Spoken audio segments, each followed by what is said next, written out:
சின்ன ஆனியன் பூண்டு கண்ணாடி பதத்துக்கு வந்துடுச்சு.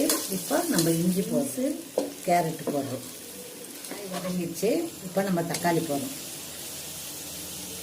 கோதுமை நீங்கள் வானலில் செஞ்சீங்கன்னா அது வேகத்துக்கு கொஞ்சம் லேட் ஆகும். அதனால குக்கரில் செய்கிறோம். அப்போ காயும் வெந்துடும். இப்போ தண்ணி கொதிச்ச உடனே ரவையை போட்டு கிண்டிட வேண்டியது தான். கிண்டி மூடிட்டு விசில் வச்சு இப்போ நம்ம ரவையை போடுறோம். குக்கரை மூடி விசில் போட்டுட்டோம். 2 விசில் வந்த உடனே வெந்துடுச்சு கிச்சடி.